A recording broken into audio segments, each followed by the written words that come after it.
All right, lads, welcome back to the Stogie Lads podcast. We are finally back after a bit of a summer hiatus, but even though we say this all the time, we hope the wait will be worth it this time because this was a truly special guest. Yeah, so today we have Jeremiah Meerapfel with us, and looking forward to have some great conversation with him. What a interesting man in the cigar industry this is. Mm-hmm. I mean, a lot of those of you who listen to the podcast regularly should recognize the name from one of the latest podcasts, at least, where we're discussing Cameroon and Ecuador tobacco. And if you haven't listened to that one, I would recommend, not only as like a guide, because we didn't go into the basics, we tried to ask him a few more deep going questions. So if you want to enjoy this podcast episode to the max, I think you should listen to that Cameroon podcast. I mean, you can just listen to half of it if you want. Just the part about Cameroon is very relevant because we do discuss the Meerapfel family and their history and legacy and what they've done, which is a great background for this one. Yeah.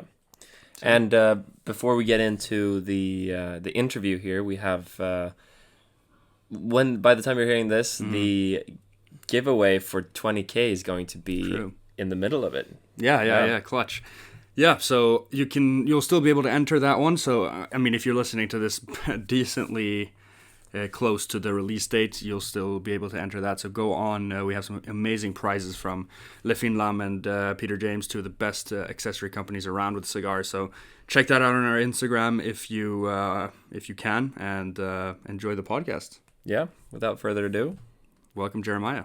All right, guys. So it is our absolute honor and pleasure to finally have on the King of Cameroon, as I've been calling it on Instagram, although they aren't a monarchy as far as I'm aware, but as close to it as there is, Mr. Jeremiah Meerapfel. Thank you so much for taking the time to come here. Gentlemen, thank you for having me on. It's an honor and a huge pleasure to be sitting in front of two gentlemen and the most beautiful scenery I've seen in a long time. Yeah, we carefully planned this out so we would be in the countryside for this episode. And it felt pretty fitting. You're already trying to go against the beauty of Cameroon, right? You're already trying to show that Sweden has that's it. Has what it takes. Yeah, as much as we can, although I'd say they're pretty different for sure. We're going to be smoking some La Estancias, we'll say. This is from the family of Cameroon. I think we're going to have some questions about these definitely coming up later, and we'll talk about this, but it's very unique to try a cigar that has both Cuban and non-Cuban tobacco. It's been a dream of mine to smoke a cigar like this for a long time. Exactly, and you skip past that maybe a bit quickly for people to really react, but it's true what you said. This cigar contains both Cuban and non-Cuban tobacco, which is pretty crazy for sure. But let's go way back, because this is a guest that has, I guess, real history running through his blood and veins, because as you guys probably know through our previous podcasts and that stuff, we have Jeremiah Meerapfel as well. Obviously, that that family name says a lot. And we just wanted to start this off kind of asking you about, what is the Meerapfel family in terms of cigars? How far back does the history actually go, and how far back have you guys been involved with this beautiful product? Far as I've been around, that's for sure. Now, the family's been involved in the tobacco industry now for around 400 years. And we actually got involved with cigar manufacturing on the 1st of September of 1876. That's when our first cigar factory, our first and last cigar factory actually went up. And we were producing Meerapfel cigars. And then before the Second World War, the factory was destroyed, or during the war, and we left it just before the Second World War. And ever since, there was never another Meerapfel cigar produced again until very recently. That's great timing with this. But even before, I mean, I don't know how much is written. I don't know how much physical history there is, but the family's been trading in tobacco even, back way before the 1800s, if I'm not mistaken. Yeah, the family started trading tobacco and growing tobacco in the 1600s. Mostly out of, there was Spain, there was Germany, there was Indonesia, And then that went on to Cuba, Africa, and here we are today. Wow. Right. Yeah. And with such origins and everything running through the family and generations, it's of course that you've found a place in this as well with tobacco and cigars and everything. And we've read across many different platforms that you started helping out really early, and some sources say that the age of 13. But when was the first time you really went to Cameroon and the Central African Republic? Because that must have been an experience in itself, going to such a place and seeing tobacco being cultivated in such a place. Yeah. Well, my experience in tobacco started when I was born. I mean, I grew up on the lap of my father and my grandfather, who breathed and lived tobacco and cigars. That's all they did. It was the only interest they had, by close and by far. And our family holidays were basically visiting customers in the Dominican Republic or in the United States, and so that was infused at a very, very young age. I remember growing up and spending my time with the Carlos Seniors and the Carlitos of the world and the Edgar Colemans of the world.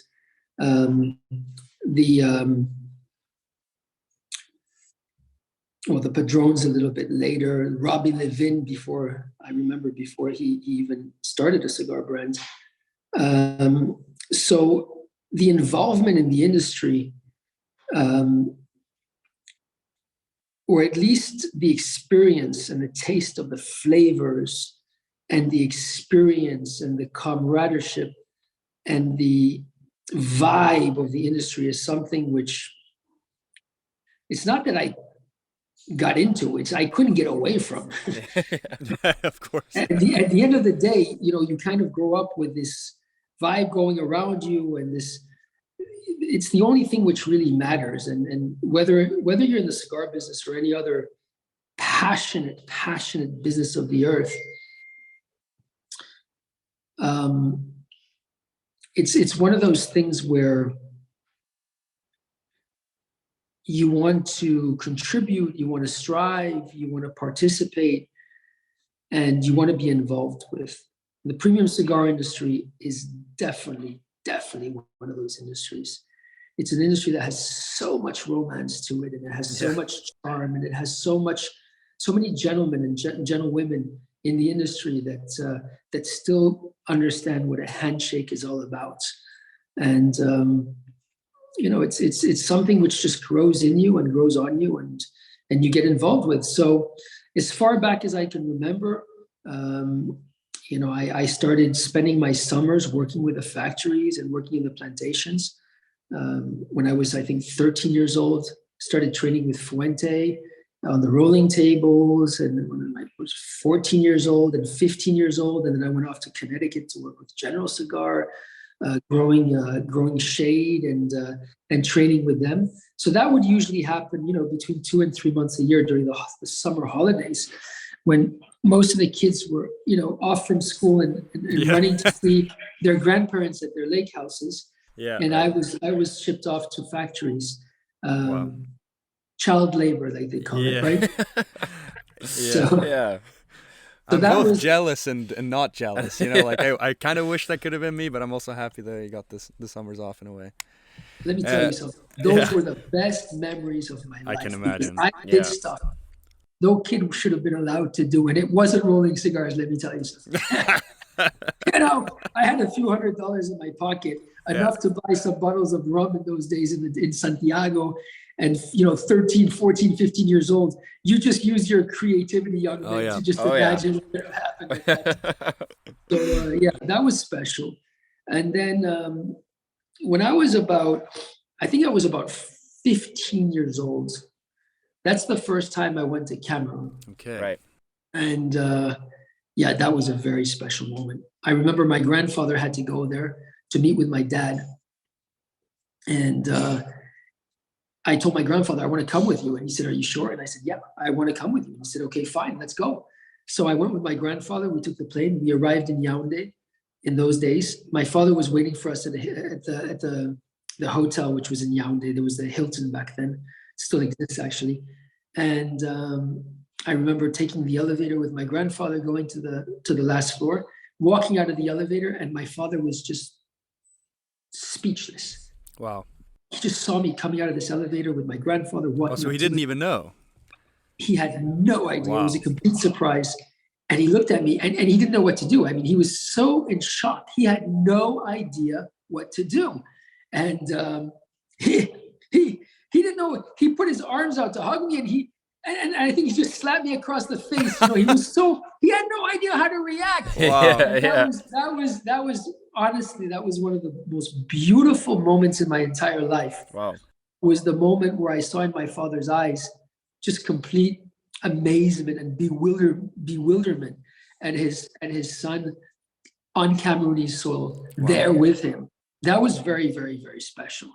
Wow. And so from there we went out to the east, and we visited the plantations, and we spent time in the centers, and it basically, that's when the whole Cameroon thing started for me. And from then on, I traveled with my father consistently to Cameroon until on and off until I graduated, and then I traveled about 1 to 2 weeks a month in Cameroon with my father whilst he was still alive.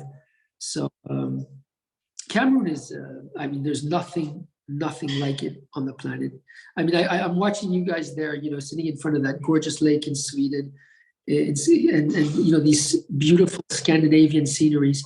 And Africa has this as well, and very differently in the different countries of Africa. Cameroon, the east, is the second densest rainforest on the planet after the Amazon. So you could just imagine what kind of peace and power this region has, and what it feels like just to be sitting there. It's very, very, very special. Yeah, I've had the privilege to go to the Amazon, so I guess Cameroon is next there. But yeah, this is just, for me, I know your Instagram handle is Uber Tradition. I'm a huge history nerd. I mean, a lot of our content is based around cigar history. Mm-hmm. I like to dive in and make history based videos. I know you're the same way. It was a lot of fun when we had Pete Johnson on as well. He's a big cigar history nerd as well. And this is just, it's giving me a little bit of goosebumps just hearing some of these stories.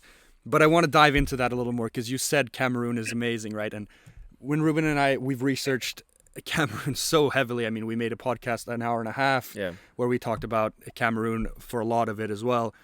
We read stories about, trucks being shipped for days and weeks, and we read stories about leopards and dangerous animals.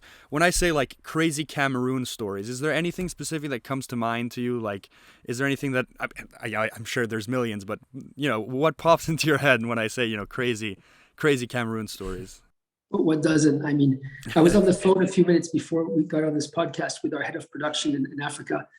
I'm like, hey, Chris, what's up? And he's like, oh, that truck turned around. We had 3 tons of tobacco, which poured onto the jungle floor, and we were trying to figure out a way how to salvage it. And I'm like, okay, how did that work out? And, this is a daily routine, fight, war, whatever you want to call it.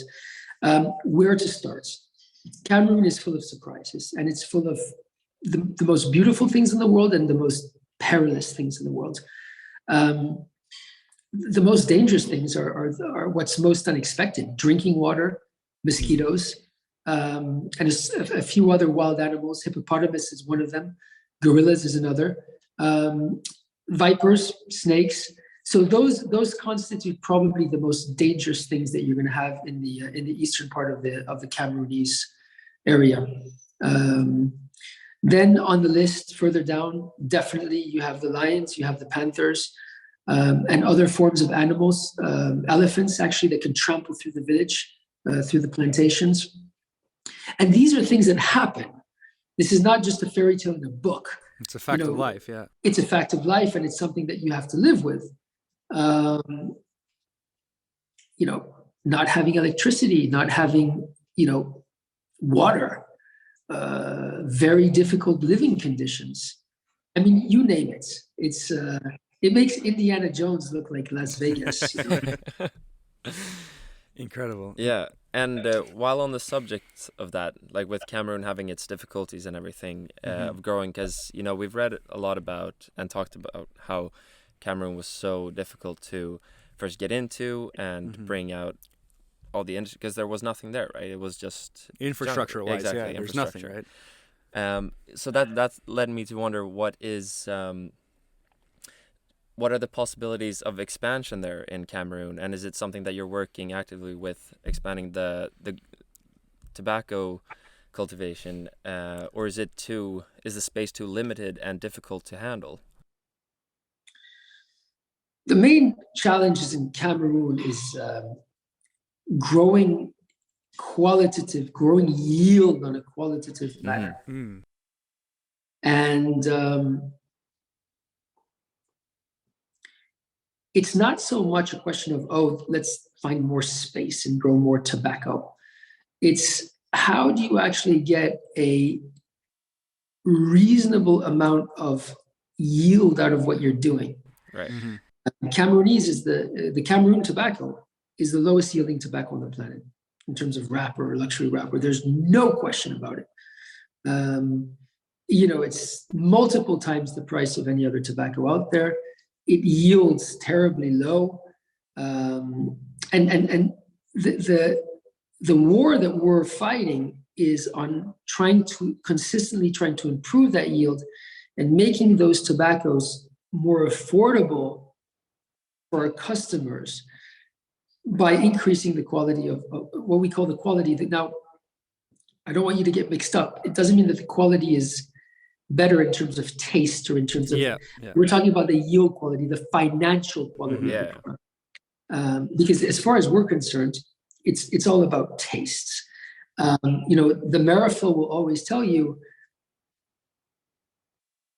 you're going to censor this. Fuck what it costs. No censors here. At the end of the day, the only thing which really matters is the intrinsic quality of the product. And then you can see that throughout the products we produce, the Meerapfel cigars, the partners we work with, so on and so forth. So we're like crazy quality focused. But unfortunately, there is a reality, an economic reality to the industry. And that economic reality says, well, if it's completely outpriced in terms of a raw material that we can use and make money selling products, then we're going to think twice, or it may be problematic. And this is why there are so few people using Meerapfel Cameroon wrapper, genuine Meerapfel Cameroon wrapper. And you will find that the people who do it are the people who are willing to pay 2, 3, 5, 10 times the price for raw material, and who put the focus on real quality, which means taste, which means appearance, which means in terms of the nobility of the product, before the economic quality of returns on investment.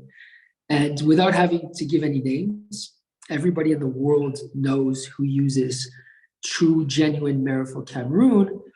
You can kind of already have a glimpse of behind the scenes of who's willing to go out and buy the best materials on the planet because they want to make the best tasting cigars on the planet. Yeah, there's a lot of values there that I hear. The quality over quantity, the sort of, let me put it into words, not rushing the hands of time. I know there's a family that you're very aligned with, the Fuente family, of course, and I think we'll talk about that later. But there's just something I wanted to touch before we get even more into the tobaccos, because the Fuente family, they're very involved with their foundation and their charities, and it's a hugely inspiring thing to go so far beyond the product itself and the economics, like you talked about, right? And there's so many values beyond that. I know that you yourself also have organizations that you work with, the Ricky Meerapfel International Association, and it's all about people, which even further connects to Carlita, right? Is there anything you want to... I just wanted to hear a little bit about that sort of work, because it is really quite incredible to... when we talked about Jose, we talked a lot about the foundations that they have. Just going into that a little bit, because that is a lot about values, right? Like you brought up. Nobody in the world does this job at this level if their priority is not trying to make a difference. Nobody. Whether it's in the fashion industry, whether it's in the food industry, whether it's in the cigar industry, whether it's in the fine spirits industry, there is a moment and level that you do not enter if you don't care about people, you don't care about tradition, you don't care about quality, you don't care about sacrifice. And the word sacrifice is very important.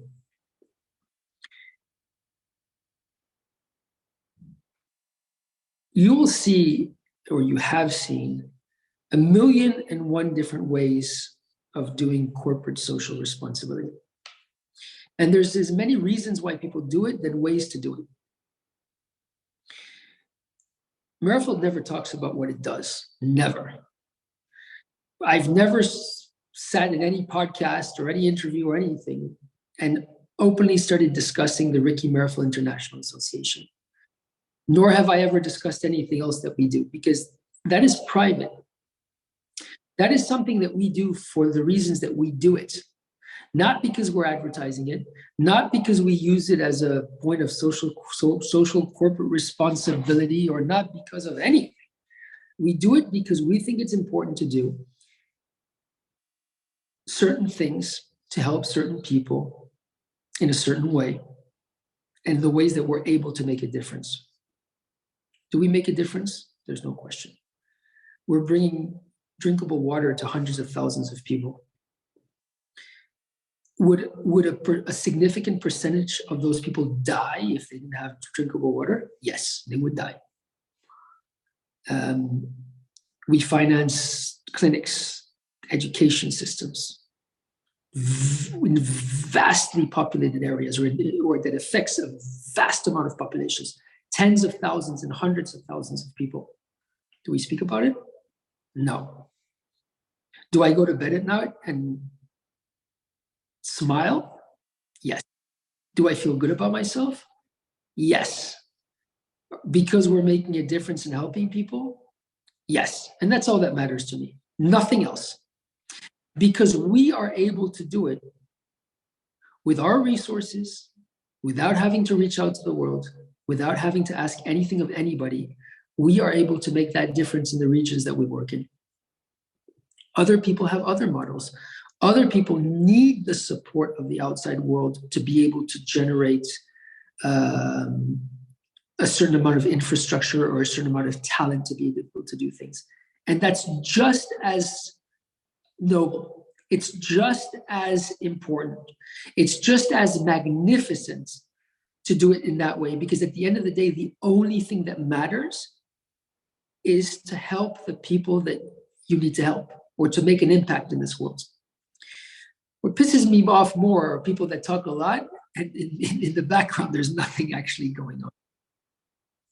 And that's why, at the end of the day, you never hear about the Meerapfel speaking about all of this, because we're not asking anything to anybody. We're doing as much as we believe that we're able to do, or that we could possibly do. And we're happy. We're very happy with the results. Mm-hmm. That's beautiful. Yeah. And I mean, you can tell just by the first entry into Cameroon that, I mean, Rick did, where you just support the local Africans there and making them also investors into the company, mm-hmm. which is active there, is just a proof of that. Carl, and, my father spent his life, his entire adult life, dedicated to developing a region, growing the best tobacco in the world, and giving back to the people that were there. That's what he spent his life. And he lost his life doing it. When my father passed away, we were faced with a tsunami. We were faced with an expropriation. We were faced with, it was a disaster. It's economic, social, and emotional tsunami. In no relevant order did I just say that. And when I sat down and focused on the choices I wanted to make, the first thing I asked myself was what was important for Dad? You know, if I'm going to do this, if I'm going to take this thing on my shoulders, I'm not doing it for the business. I mean, you don't do this on a business. It doesn't make any business sense whatsoever. Yeah. Business sense, you let the elephant drown. You go start something else, and you don't spend half your life, fixing issues that disasters which happened before you. Mm-hmm. So it's not an economic decision. It's a traditional. It's a decision based on tradition, culture, and the past, right? And so, to be able to truly honor that, you need to ask yourself, well, what am I doing this for? And one of the first things that popped up was, Dad was in love with this region. He was in love with the people. I need to figure out a way to sustain this and to continue this. And it's not just growing tobacco, gentlemen. It's actually being intrinsically involved with the lives of people and helping a region. And this is how and why the Ricky Meerapfel International Association took shape and existed. It was a way to make it, kind of official in our office and in our corporation, and for everybody to understand that, if I were going to move forward with this company and move forward with the vision and the dream which was set before me, then this was going to be a big part of the game. It's beautiful to be motivated by deeper things than just and I, like that was a lot of my reaction when I read some of these pieces on your family. A lot of the pieces drew the conclusion, that Rick and your family saved a leaf, like the Cameroon leaf, but it's very clear to me that your family has saved and preserved so much more than just the tobacco leaf itself, right? So yeah, that's always so inspiring to see. I just wanted to say we're reaching in the second third here of this, mm-hmm. and like I said earlier, like it was truly a dream of mine to smoke a cigar that was blended with more than just non-Cuban tobacco, to actually bring some Cuba into it.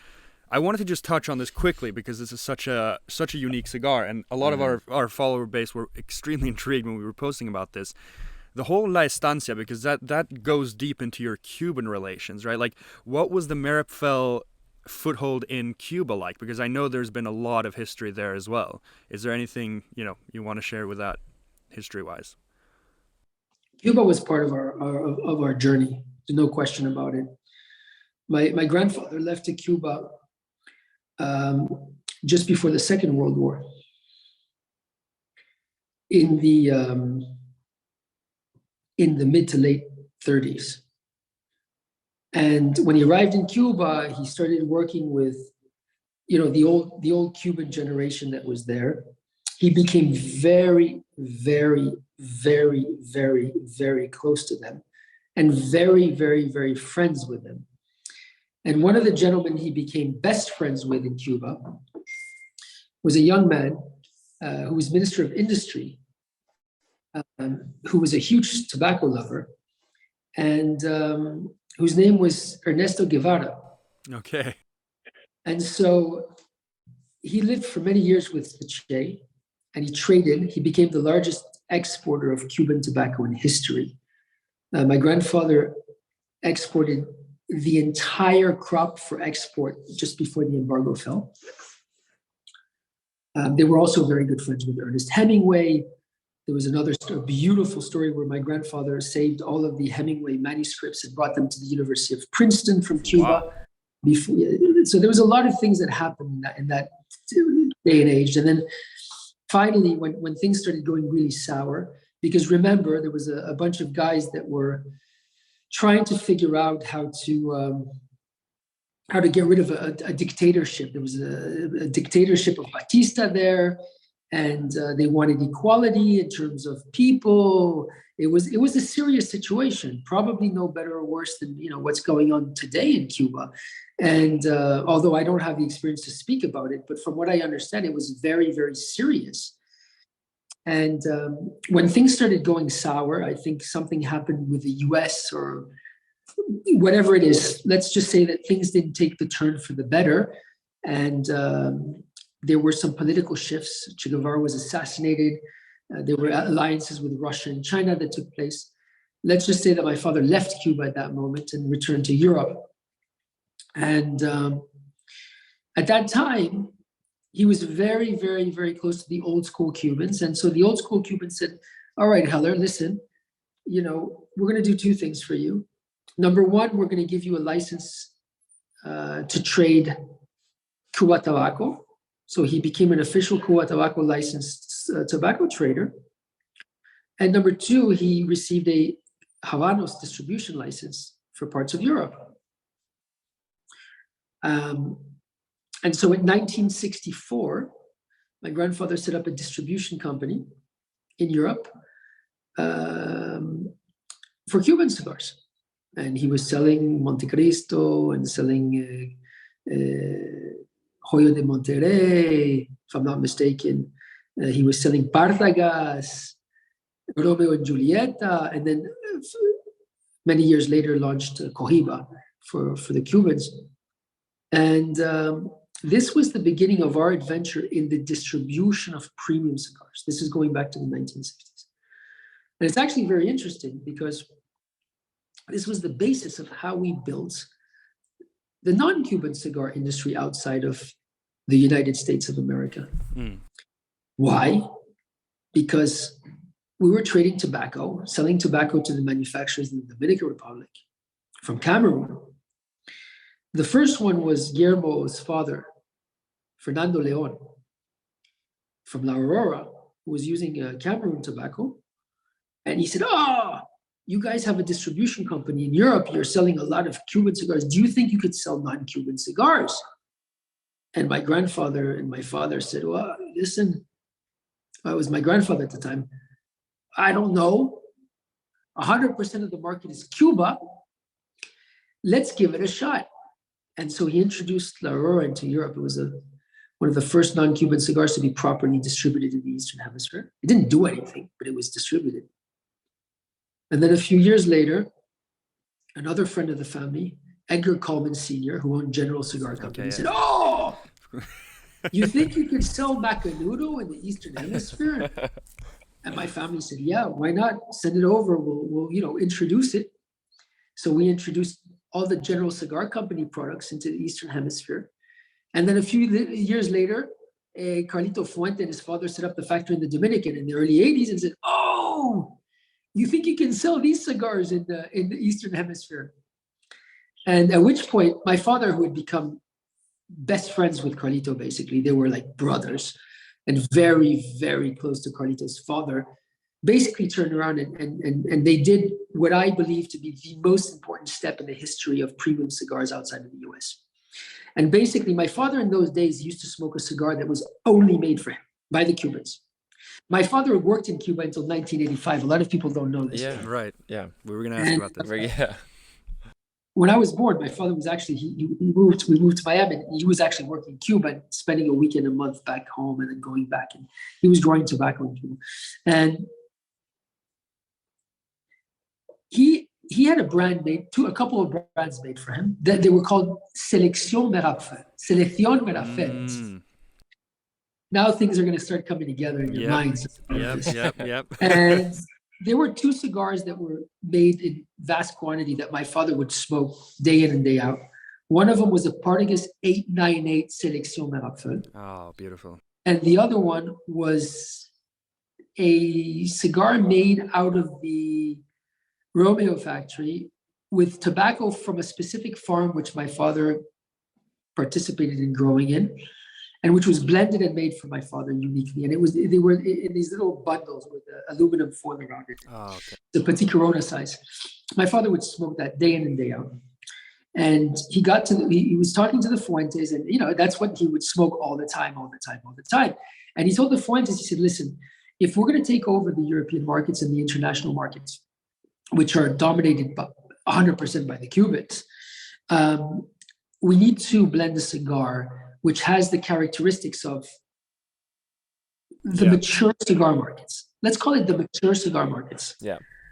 Now, in those days, you had Cuba producing mature tasting cigars, so much more powerful, much more flavorful, much more powerful would be the word. And you had the Dominican Republic, and I'm giving you extremes now. Don't consider all of this to be 100% accurate, but I'm giving you like a caricature of what it was looking like. You had the U.S., which was consuming Connecticut Shade or Candela, relatively mined. That was the majority of the super premium cigar market. The Macanudos, that was the kind of taste that was being sold. or at least that a lot of the manufacturers were going in that direction at that time. Those cigars were not they were not accepted in Europe. That's not what the Cuban palate wanted. Mm-hmm. So they sat down and they blended the Don Carlos. The Don Carlos was blended for the international markets, for the palate of the very, very mature cigar smoker. And in 1984, I think it was, when that cigar was blended or reblended or whatever you want to call it, it was brought into Europe. And in my humble opinion, that blend, that cigar, and it was the Robusto, the first one that actually made a big effort. That is the tool that enabled us, when I say us, it's the Meerapfel family and the Fuente family, to revolutionize the cigar world outside of the United States, because that is the weapon we use to create the non-Cuban segments in the international premium cigar markets. And that's a big story, gentlemen. Yeah. It's a lot of history. Wow. Because that is the drop that changed everything internationally. And why do I feel this is so important? Why do I take this so much at heart? Because as far as I'm concerned, and my American colleagues are going to hate me for saying this, but Europe dictates style. Europe dictates taste. Europe dictates finesse and refinement in all of the luxury worlds. And making it in Europe pushes you to making it in the United States, in Asia, in the Middle East, and everywhere else in the world. Louis Vuitton made it first in Europe. Hermès made it first in Europe. Chanel made it first in Europe. Yves Saint Laurent made it first in Europe. You name it. Because once you conquer the hearts and the palates of the Europeans, you've made it big, my friend. Yeah, wow, what a ripple effect. And yeah, that's obviously leading to some more recent stuff that we wanted to touch on now. Yeah, exactly. So as many listeners probably know, Jeremiah and the Meerapfel family just released a new cigar. And what we really wanted to go into now, since it is so recent, is what really inspired you to launch this first cigar that bears your family name. And I mean, it's been some time, so tell us a little bit about it. You have the floor. I mean, listen, this is the most emotional thing I've ever done in my life. There's no question about it. The project started when my father passed away in November of 2003. And when he passed away, I knew I had to do something. You know, every generation of our family made a major mark in the industry, major mark in the industry, major. I mean, like significant beyond belief. And when Dad passed away, I was sitting there thinking, okay, I have such a responsibility to make him proud, and it's too late. So I have to make him proud from him looking from above now. I mean, I was 24 years old. I just barely started my career, so to speak. And I was lost, completely lost. My mentorship was gone. You know, my best friend was gone. My pillars was gone. And I sat there and I thought, you know, what in God's name can I do to make him proud, to try to follow his footsteps, one form or another? And it's not just going to be about maintaining Cameroon or bringing it back from expropriation. It's not going to be against fighting against these governments. It's not going to be against all of that. I need to do something for him. I need to do something, a tribute. I need to do something where I finally seal the seal of all of these feelings and emotions that I have in my body, everything that I wanted to express to the world, which I had to figure out a way to do it. And I did what I knew how to do. I started putting tobacco away. And as a tobacco manufacturer, that's a very powerful thing because, uh, that's the basis to everything. When you walk into a Michelin star restaurant, the first and foremost is the ingredients.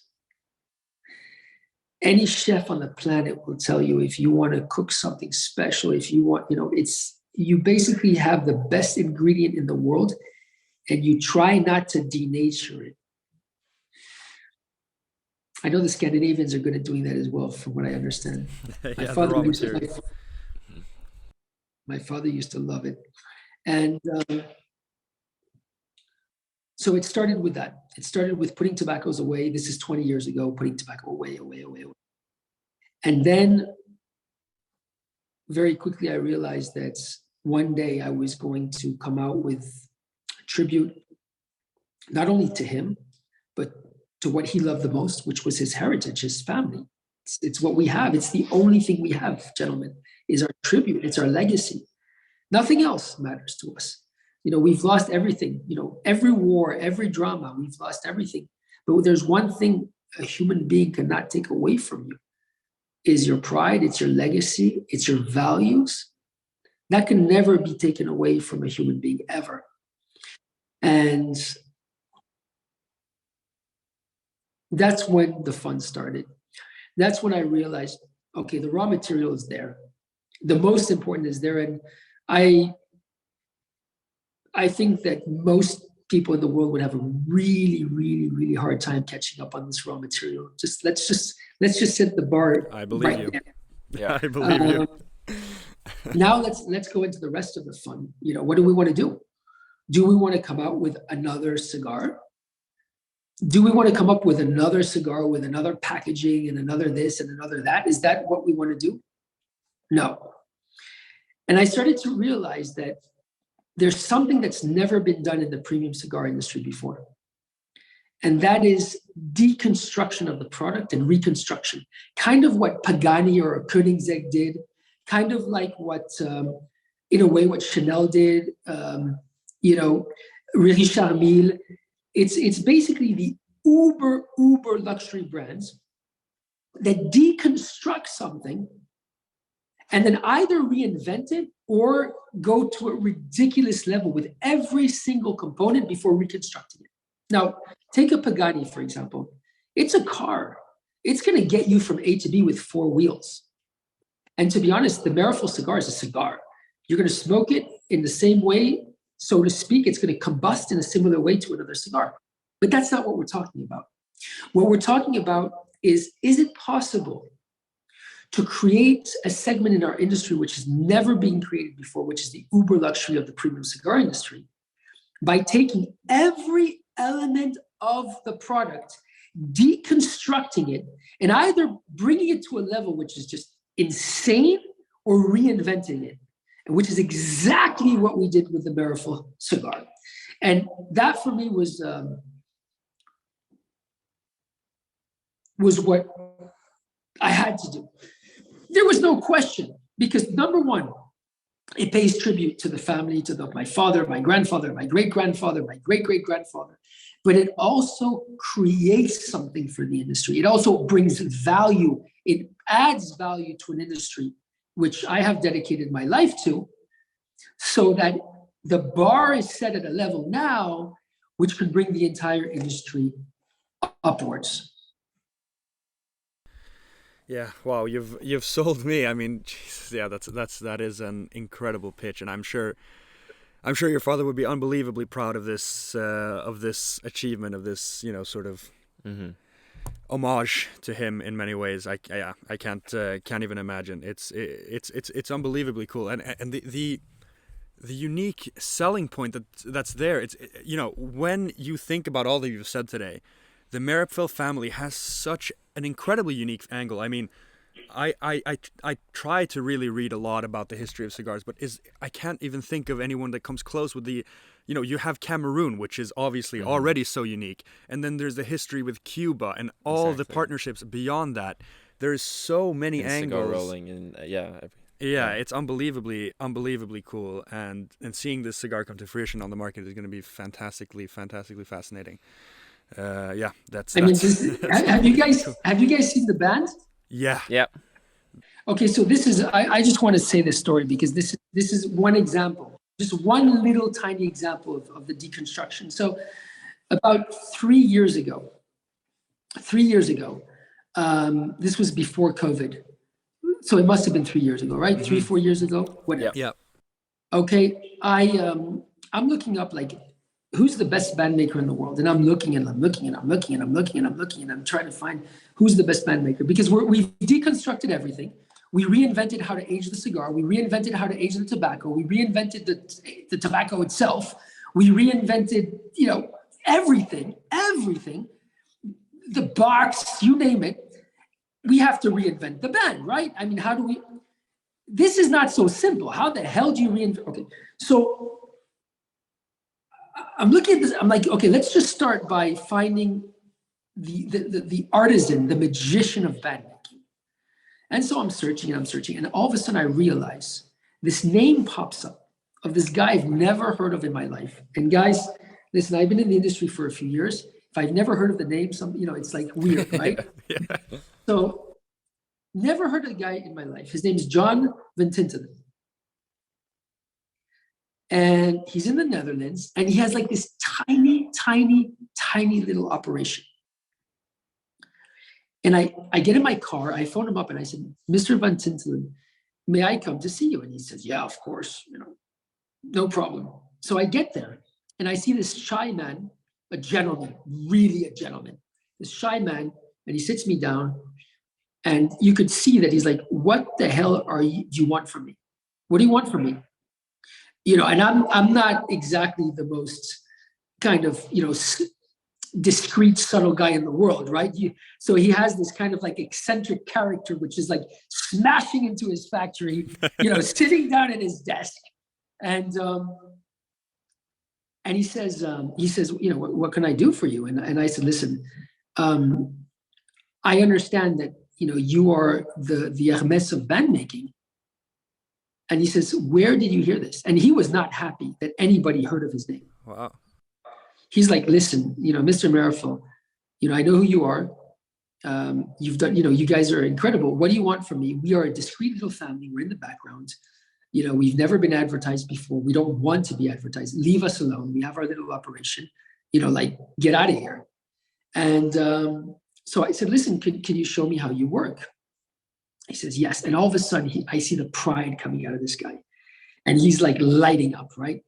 And he says, yeah, come with me. And he takes me into the back room. It's like a garage, like a very, very big garage, right? And he starts showing me his machinery, his team. Guys, I was like, holy shit. I've never seen anything like this in my life. He had the old Heidelbergs going that were like running like Bugattis. They were pristine. Stuff done like 50, 100, 150 years ago. Everything was perfect. His team was just like it was like being in Hermes, like people, it was crazy. And I'm like, Mr. Van Tintelen, you are amazing. And he's like, yeah, well, thank you very much. We are the best at what we do. We don't advertise it. We're just the best at what we do. And, my father did this before me and, and I'm like, wow. And I said, do you think we can push this to the next level? And he looks at me, he says, I beg your pardon? And I said, do you think we can push this to the next level? And he's like, well, what do you want? And I said, well, this is what I want. And I started explaining to him, what's in my head, my dream. And I'm like, listen, I'm from Belgium. In Belgium, we have lace from Bruges. There's nothing sexier in the world than a beautiful lace on it's incredible how romantic and beautiful. If something like that could wrap my cigars, I mean, I would be like, yeah. And he said, Jeremiah, technically it's impossible. It's impossible. Okay, the finesse of what you're looking for, it's impossible. And I said, listen, maybe we can make it out of metal. Maybe we could make it out of this. Ba-ba-bing, ba-ba-bang, da-da-ding, da-da-dang. And he said, listen. And then all of a sudden he looks at me, he says, shame on me. And I said, what are you talking about? He said, I should never have used the word impossible, because at the end of the day, let's make this happen one way or another. We worked together for 3 years to reinvent what a cigar band is. 3 years. I mean, everybody, him, me, everybody, we lost 1 million times what we'll ever gain from this. You understand? But that's not the point. The point is we reinvented something. The point is we took something and took it to the next level. And I'll be eternally grateful. And he's a partner, and he'll be a partner my entire life. Because this is what you want to surround yourself with. You want to surround yourself with people who make the impossible possible. And that's exactly the aspiration and the future of Meerapfel Cigars. We will continue to make what's impossible possible through innovation, through developments, through quality, which is never, ever, ever compromised under any circumstance, because it's only about producing the finest, to be able to reflect who we are, how we grew up, what our mentors taught us, how our mentors taught us, and at the end of the day, to be able to pass that on to the next man. Yeah, the bands are unbelievable. The way they're almost like they're stitched. And again, it's the whole value. And it's just one of the elements. I mean, that's the crazy thing. Yeah. I mean, I could speak about every. That's what I was gonna say. Can we do another 14 hours, Jeremiah? Because now we've done the bands. Exactly. Have you seen the ribbon? Yeah. And the ashtray and the box.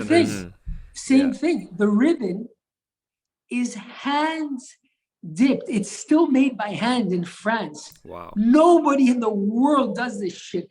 These are the people who do, for the Hermitage in Monaco and for the Plaza Athénée in Paris.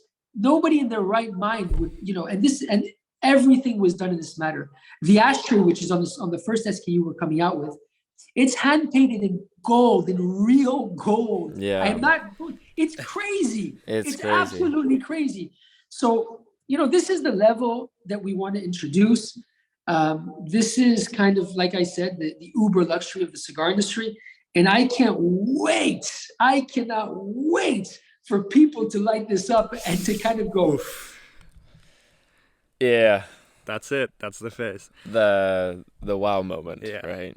Yeah. It's unbelievable. No, and a lot of the values come out. When you talk about this band maker, it's the actions speak louder than words sort of thing. I mean, it makes sense that you're being sort of you're attracting the sort of artisans that you reflect yourself, and it's unbelievable. And this whole product, I mean, that also is quite evident in the fact that you've been working on this for so long, but you announced it first last fall and it's being released already. It's sort of, you're proving the value of the cigar by the actual release itself. It's not years of hype, it's not that kind of stuff, and it all leads up to cigar where the crown jewel of it is named Richard, and that's also just such a beautiful, it's just such a beautiful thing. It all comes together full circle, and it's an unbelievable story. It's inspiring, really, to hear it.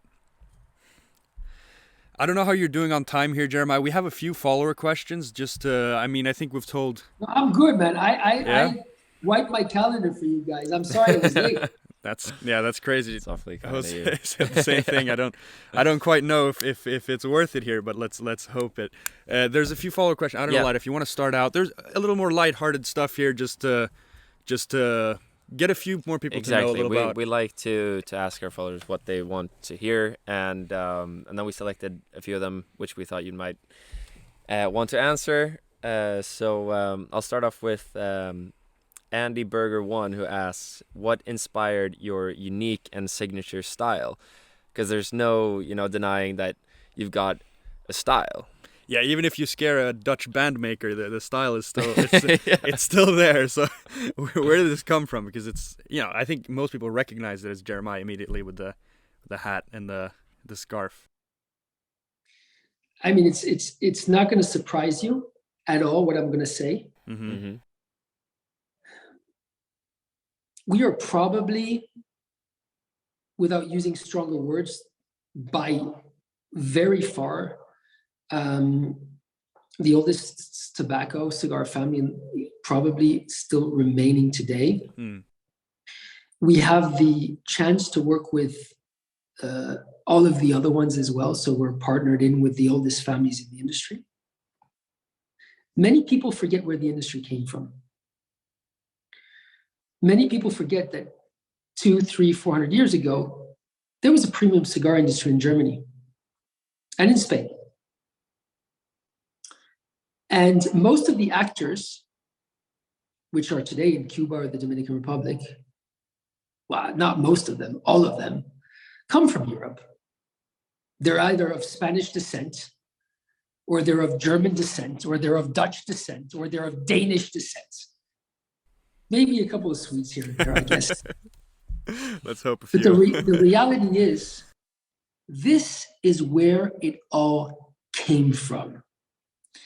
Now, I have a lot of respect for the Guayabera, and maybe if I lived in the Dominican Republic, I would be wearing a Guayabera. But I don't. I live in Europe.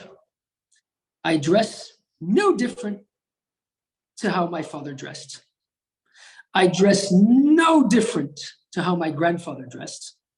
And I dress no different to how my great-grandfather dressed. Give or take a few pleats. And actually, gentlemen, I must apologize. It's 40 degrees in Brussels. I chose not to wear my tie today. Not okay. Okay, but I still have my scarf, which I will never take off. And I say, okay. Long story short, this is the Uber tradition of the cigar industry. And I'm not going to change it worth shit. I love it. I love it. There's no, speaking with modern terms, there's no cultural appropriation there. It's all just true to the core, and but that is really super cool. I mean, true to the heritage, and I mean, Uber tradition down to the fabrics that you wear. I mean, that's really exactly. cool. It ties in with the values that you hold within the cigar. I mean, cigars and also your personal life. It seems embodying Meerapfel. Yeah, that's really cool. So moving on to another one. Here's a little more, maybe a technical one. It's just sort of to highlight, because I think almost all of our followers at some point has smoked a Cameroon, hopefully a true Meerapfel Cameroon cigar. But Bro Leo asks, because this is more of how the buildup of that tobacco is itself. You talk about the yield, the difficulty of growing it. Is there ever a possibility of even constructing and rolling and making a Cameroon Puro? Would this even be possible? Or what is the structure of that tobacco like? What are the possibilities there? First of all, I'd like to congratulate the gentleman who asked that question, because it's a very intelligent question. It's a very intelligent question. We have played around with blends. And we actually have a blend, which we will be releasing, not under the Meerapfel cigar name, but under one of the Sélection Meerapfels, which is not a Puro, but is very, very close to being a highly proportioned, genuine Meerapfel Cameroon cigar with the tobaccos in there. However, in my humble opinion, a Puro with what I call the Meerapfel African Gold, which is the Sumatra seed, let's say wrapper as you know it, okay, is not appropriate to make a pure premium cigar. It doesn't have the body. The leaf doesn't have the body to give the stomach of the oomph and slowing down of the burn that you need in a well-balanced cigar. So to answer his question, no, it's probably not a good idea to do a genuine Meerapfel Cameroon Puro. However, you will be surprised by something which is relatively close, which has really cool genuine Meerapfel Cameroon flavors coming at you like in a wild way. Which will be probably introduced, I think, next year sometime. I'm guessing next year. I've never actually spoken about this, so this is kind of like a scoop for you, for your program. The cigar aficionado or half-wheel are going to kill me. But I decided to give this one to the Stogie lads, so sorry, guys. But yes, apps, and thanks to, what was the gentleman's name? Bro Leo. On Instagram. So, Bro Leo, this is thanks to you. Wow. But yeah, that should answer the question. That's unbelievably, yeah. That wow, what a scoop! And I want to say, like, for anyone listening, it is such a unique characteristic. The like whenever I look at any cigar that has true Cameroon tobacco, the structure and the way that tobacco looks, like if you look at a Don Carlos, for example, it almost has like a silvery sheen at times, and it's so delicate and it's so extremely toothy. It's like there is no tobacco, like you can say, oh, Cuban tobacco has a unique smell or whatever, but just the way it's presented, the Cameroon tobacco is so unique. If you have one in your humidor and you're listening to this, take it out and just like admire it for a little bit while you hear the sweet words of Jeremiah here talking about the tobacco. Because I mean, it is super, super cool. We have a couple more, Lad, if you want to go to the next one. Absolutely. Well, there's something I must say about the Cameroon. I mean, go ahead. most of the Cameroon wrapper is not perfect Yeah. in terms of the aspect. And this is really important for all of the consumers to realize and to know. When you are enjoying Cameroon, when you're buying a Cameroon wrap cigar, genuine Meerapfel Cameroon cigar, you are buying pure taste and quality of the intrinsic leaf. Okay, if you want Marlboro paper, if you want something that looks like plastic or whatever the hell it is, do not go for the Cameroon, the genuine Meerapfel Cameroon. Why? This is not how we grow our tobacco. This is not why we grow our tobacco. Our fruit has blemishes on it. Why? Because if you don't want the blemishes, you have to start using pesticides and you have to start using everything else, right? And then you can't leave it in the sun. But if you do leave it in the sun and you do not put all the crap on it and it's wild, and you bite into that peach or into that apple or whatever, is gonna drool down with sugar and taste and everything else. And that's precisely what's going on. Precisely what's going on when you're enjoying genuine Meerapfel Cameroon. And that's why people say, oh, but hold on a second, I don't understand. When I smoke genuine Meerapfel Cameroon tobacco, it tastes so different than other Cameroon tobacco. When you're wearing a Chinese made Rolex, you can feel that it's not the same as when you're wearing something out of Switzerland. When you're wearing a polyester suit, it's not the same as when you're wearing a Stefano Ricci suit. So at the end of the day, gentlemen and ladies, and anybody else out there that's enjoying a premium cigar, you need to understand what it is you're looking for. If you want to walk around and puff something which looks beautiful, Meerapfel Cameroon is not what you're looking for. If you want to bite into that peach with the sugars running down and the taste in the 3 Michelin star restaurant with the best, then you hit it on the spot.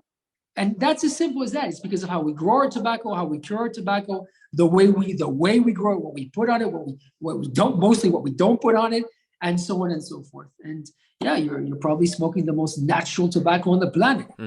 I mean, they're called beauty marks for a reason, right? They're marks, but they're beautiful because they add to so much more of the experience.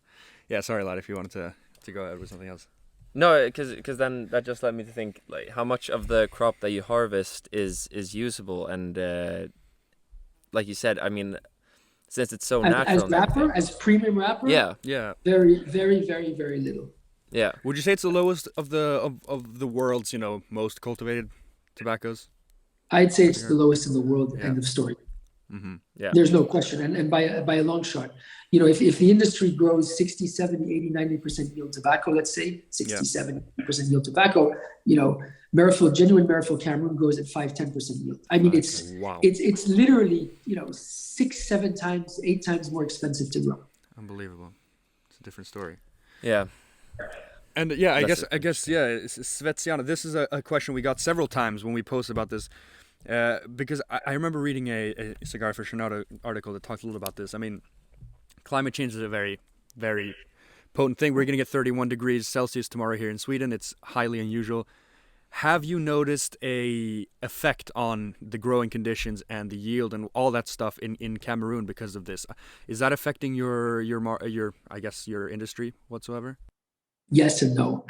Yes, there's certainly a climate change. There's no question about it. It's scary. It's a concern. It should be a concern for every human being on the planet. And if people do not wake up very, very, very quickly, they're going to have a very, very bad surprise. Hoping it's not too late. you can be anywhere on the planet and take a step back and see, the natural tsunami which is going on in terms of climate shift. Now, why that climate shift is happening, I don't know, and I'm not going to get into, but there is a climate shift. There's no question. Yeah. Now, we're able to counteract it by moving around in our growing seasons and shifting the way that we do things. But it brings a lot of uncertainty, it brings a lot of risk, and it brings a lot of danger, obviously. And this is happening everywhere in the world. This is not just in Cameroon. Yeah, of course. I mean, the entire world is affected by it, and Yeah, yeah, for sure. Yeah, one last one, and then we'll let you enjoy your boiling hot evening there in Brussels. Okay, so the final question of the night comes from Andrew Majorino, who asks if you have a favorite binder/filler pairing for your Cameroon tobacco wrapper. Your perfect idea of it. Is there anything that springs to mind specifically? The beauty of Cameroon is that it is one of the only wrappers in the world that sublimes more or less any blend. If you speak with any manufacturer, any single manufacturer in the world, any blender in the world, any tobacco man in the world, he will tell you the amazing thing about Cameroon is it's one of the 2 or 3 wrappers on the planet in the history of cigar making, which brings this fairy dust onto a product. And it's very surprising. Very, very, very surprising. I'll say it to you in another way. Cameroon is one of the only wrappers in the world that is instantly recognizable. There were only 3 or 4 wrappers on the planet which were instantly recognizable. Cuban back in the up to the 1980s, up to the 1990s, let's say, until they started genetically modifying the seed. So Cuba, Connecticut shade from the valley, San Andres, Cameroon, Indonesia, and maybe I'm missing 1 or 2. Indonesian Sumatra. That's it. Everything else, you need to really, really, really know what you're talking about.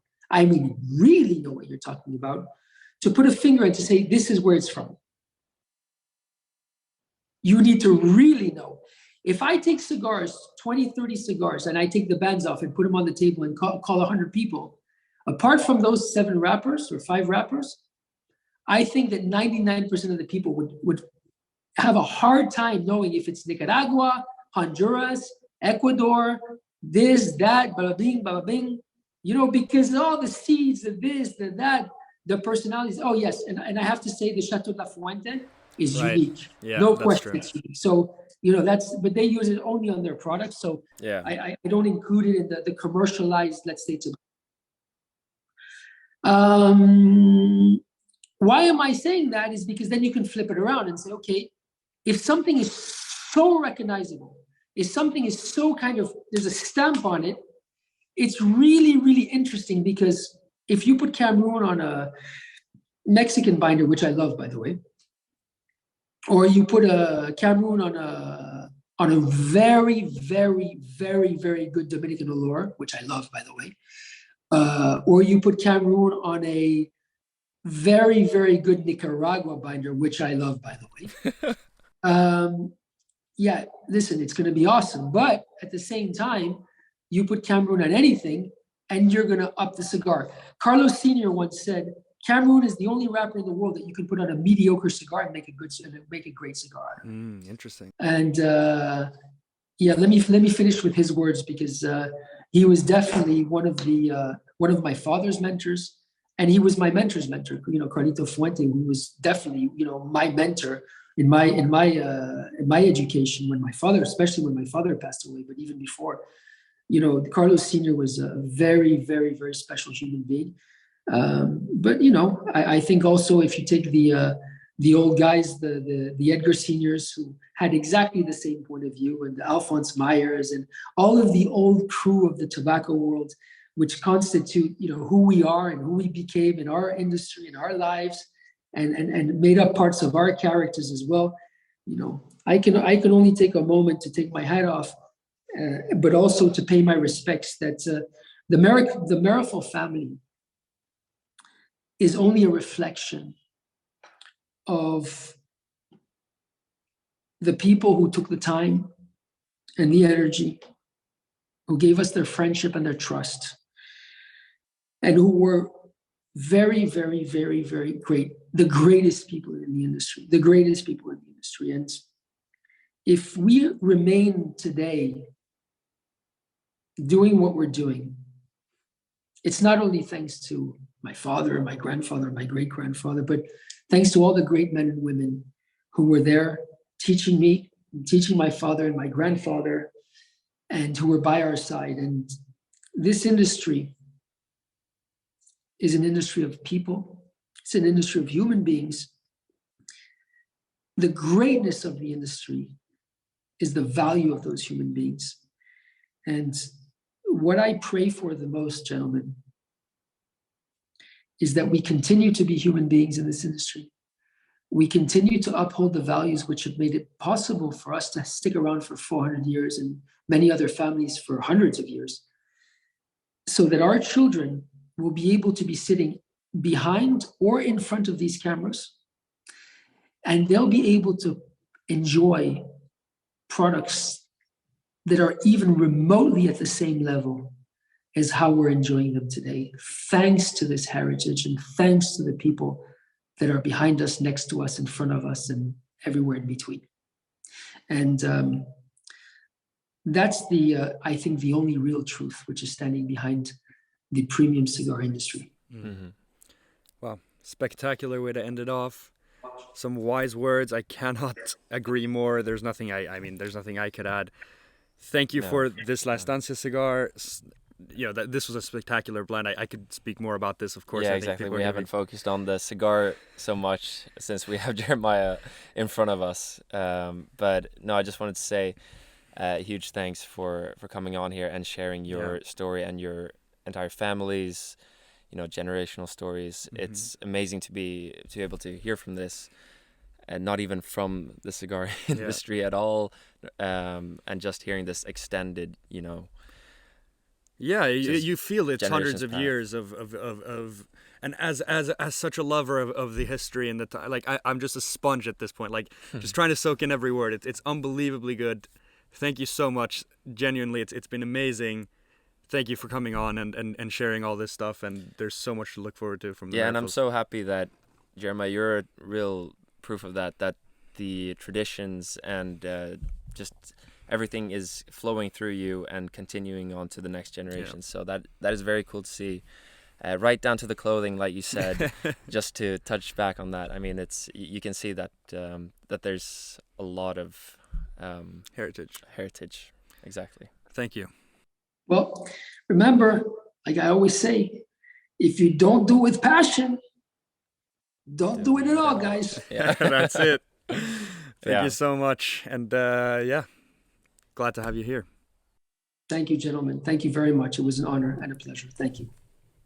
Well, that was a brilliant conversation we had with Jeremiah, and we're so happy that he came on and shared pretty much himself with us. Opening up so much. Yeah, that was awesome. So much wisdom and history there to be found. We really hope you guys enjoyed that as much as we did. We were probably, as you noticed, very very excited just during that chat. It was incredible. Yeah, so thank you guys as always for listening, and thank you, Jeremiah. Yeah, cheers guys.